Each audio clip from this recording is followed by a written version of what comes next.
मंच पे मौजूद हमारे दिल्ली के उप मुख्यमंत्री और शिक्षा मंत्री श्री मनीष सिसोदिया जी, मेरे सभी विधायक साथीगण, यहाँ पे आए हुए मेरे काउंसलर साथीगण, हमारे अधिकारीगण, सभी टीचर्स, प्रिंसिपल्स और प्यारे प्यारे बच्चों, आप सबको मेरा नमस्कार, सबको मेरा प्रणाम। आज बहुत बहुत बहुत अच्छा लगा इस स्कूल में आके। इतना शानदार स्कूल, मुझे नहीं लगता कि भारत के इतिहास में पहले इतना शानदार सरकारी स्कूल हमारे देश में कहीं भी बनाया गया हो।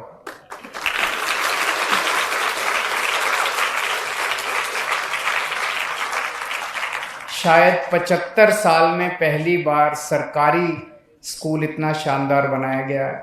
और दिल्ली में जिस तरह से सरकारी स्कूलों का पूरा कायाकल्प हो रहा है, वो एक पूरे देश के लिए बेंचमार्क बनता जा रहा है।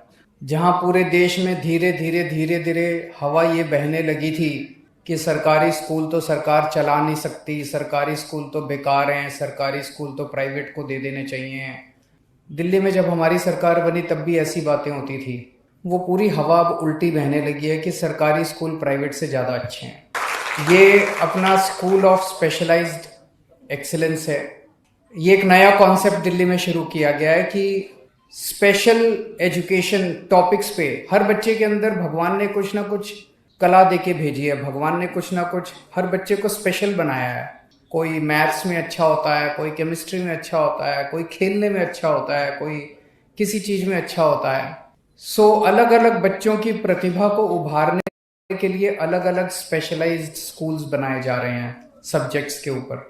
इस स्कूल में जैसा अभी शिक्षा मंत्री जी ने बताया, हमें इंजीनियरिंग, मेडिकल, ह्यूमैनिटीज़ और 21वीं सदी की स्किल्स, हाई एंड स्किल्स जैसे आर्टिफिशियल इंटेलिजेंस है, आईटी है, कंप्यूटर है, इनकी ट्रेनिंग दी जाएगी, इनकी पढ़ाई करवाई जाएगी। तो इन क्षेत्रों में जिन बच्चों का इंटरेस्ट है वो बच्चे यहाँ पे एडमिशन लेंगे। 8वीं के बाद एडमिशन होगा, 9वीं, 10वीं, 11वीं, 12वीं 4 क्लासेस होंगी। यहाँ पे आज सारे 7वीं के बच्चे आए हैं, बता रहे थे, तो अभी 8वीं में अच्छे से पढ़ना ताकि यहाँ पे एडमिशन हो।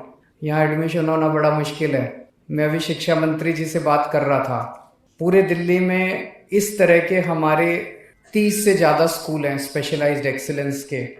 उनमें इस बार 4400 सीटों पे एंट्रेंस है। 4400 बच्चों को एडमिशन लेना है। 4400 सीटों के लिए 96,000 एप्लीकेशन आई हैं। 96,000। इतनी एप्लीकेशन तो आईआईटी की सीटों के लिए नहीं आती, इतनी एप्लीकेशन तो डॉक्टरी की सीटों के लिए नहीं आती जितने आज दिल्ली के सरकारी स्कूलों में एडमिशन के लिए आती हैं।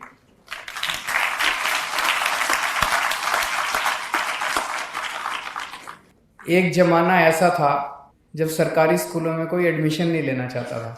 मेरे को याद है जब मैं और मनीष जी पहले राजनीति में आने के पहले हम दोनों एक एनजीओ में काम किया करते थे, परिवर्तन नाम की एनजीओ। वहाँ पे हम झुग्गी बस्तियों में काम करते थे, गरीबों के बीच में उनको राशन दिलवाने का काम, उनके स्कूलों का, जो भी गरीबों के मुद्दे, अस्पताल का, इनका सबका किया करते थे। तो हम जब सरकारी स्कूलों में दिल्ली में जाते, दिल्ली के ही सरकारी स्कूलों में इतना बुरा हाल होता था, इतना बुरा हाल होता था। सवेरे बच्चे आते थे, थोड़ी देर खेलते कूदते थे, पे घूमते थे और फिर चले जाते थे। कोई पढ़ाने वाला नहीं, कोई कुछ नहीं। जब उनके माँ बाप से बात करते थे, माँ बाप भी उनको फिर निकाल लेते थे स्कूल से। माँ बाप सोचते थे जब स्कूल में पढ़ाई नहीं है तो इसको स्कूल भेज के टाइम खराब करने से क्या फ़ायदा, उसको काम में लगा देते थे, भाई 2 पैसे तो कमाएगा। अब वो बदल गया सब कुछ। अब सरकारी स्कूल इतने शानदार बन गए हैं, सरकारी स्कूलों में पढ़ाई होने लगी है, सरकारी स्कूलों के नतीजे शानदार आने लगे हैं, सरकारी स्कूलों की बिल्डिंगें प्राइवेट से ज़्यादा अच्छी हो गई हैं। आज मैं चैलेंज के साथ कह सकता हूँ दिल्ली के किसी भी प्राइवेट स्कूल की बिल्डिंग इतनी शानदार नहीं है जितनी इस स्कूल की बिल्डिंग है।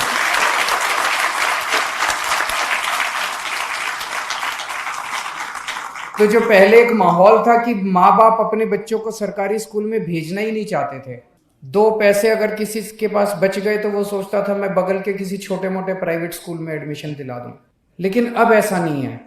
अब 4400 सीटों के लिए 96,000 एप्लीकेशन आई हैं दिल्ली के इस स्कूलों, स्पेशलाइज्ड एक्सीलेंस के स्कूलों। ये बहुत बड़ी बात है। एकदम से कंप्लीट परिवर्तन है। तो अब एक तो माहौल, इतना शानदार फैसिलिटीज दी जा रही है। मैं हिसार का रहने वाला हूँ ओरिजिनली, तो हिसार में जो सबसे बेस्ट प्राइवेट स्कूल था मैं वहां पढ़ा था, और आज मैं आपको कह सकता हूं कि इस स्कूल के सामने मेरा वाला स्कूल भी कुछ नहीं था।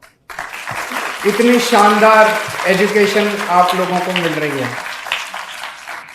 मेरे दोनों बच्चे डीपीएस नोएडा में पढ़े हैं। मैं आज आपको कह सकता हूं कि ये स्कूल डीपीएस नोएडा से भी ज़्यादा अच्छा है। तो जो शिक्षा मेरे को मिली, जो शिक्षा मेरे बच्चों को मिली, आज उससे ज़्यादा अच्छी शिक्षा हम अपने गरीबों के बच्चों को दे पा रहे हैं। मैं समझता हूं कि हमारा राजनीति में आने का मकसद सफल हो गया। पहले स्कूलों का बुरा हाल था, ना बच्चों का पढ़ने का मन करता था, ना टीचर्स का पढ़ाने का मन करता था। लेकिन अब इतना शानदार फैसिलिटीज है कि बच्चों का भी पढ़ने का मन करता है और टीचर्स का भी पढ़ाने का मन करता है। और मेरा अपना ये मानना है कि अगर हमें भारत को आगे ले जाना है, भारत को दुनिया का नंबर 1 देश बनाना है, तो बातें करना तो बड़ी आसान है। बड़ी बड़ी बातें कर लो, इधर उधर के भाषण दे लो, कहीं पैदा हो। सबको एक जैसी शिक्षा मिलनी चाहिए और अच्छी से अच्छी शिक्षा मिलनी चाहिए। अगर हमने ये कर दिया तो मैं समझता हूं कि हमारे देश को आगे बढ़ने से कोई नहीं रोक सकता। हमारे समाज में एक गलत सोच भी बन गई थी। 2 तरह की शिक्षा प्रणाली थी। जिसके पास पैसे वो अपने बच्चों को प्राइवेट में भेजते थे, जो गरीब वो अपने बच्चों को सरकारी स्कूल में भेजते थे। सरकारी स्कूल में पढ़ाई लिखाई के नाम पे 0 थे, तो गरीब का बच्चा बड़ा होकर मजदूरी बनता था, रिक्शे वाला बनता था, गरीब ही रह जाता था। और अमीरों के बच्चे बड़े होकर इंजीनियर बनते थे, डॉक्टर बनते थे। जब कहते थे, हम उस टाइम बहुत सारी सरकारों से बात किया करते थे, सारी पार्टियों से बात करते थे, हम कहते थे भाई गरीबों को भी अच्छी शिक्षा मिलनी चाहिए। बोले नहीं नहीं, ये अच्छी शिक्षा दे के क्या करेंगे, इनमें इंटेलिजेंस नहीं है। आज दिल्ली के गरीब बच्चों ने दिखा दिया कि वो किसी से कम नहीं है, वो भी इंजीनियर बन सकते हैं, डॉक्टर बन सकते हैं। इस बार 400 से ज़्यादा बच्चों ने जेई पास किया है, 400 से ज़्यादा हमारे सरकारी स्कूल के बच्चों ने, 400 से ज़्यादा बच्चों ने नीट क्लियर किया है। इतने बच्चों का डॉक्टरी में एडमिशन हो रहा है, इतने बच्चों का इंजीनियरिंग में एडमिशन हो रहा है। और मैं कई सारे अपने सरकारी स्कूल के बच्चों से बात करता हूँ, ऐसी फर्राटे की अंग्रेजी बोलते हैं। मैं जब 12वीं पास किया था, मेरी भी अंग्रेजी इतनी अच्छी नहीं थी। मेरी आज भी अंग्रेजी इतनी अच्छी नहीं है जितनी आप बच्चे अच्छी अंग्रेजी बोल लेते हैं। तो हमारे गरीबों के बच्चों ने भी दिखा दिया कि वो किसी से कम नहीं है। अवसर मिलने की बात है।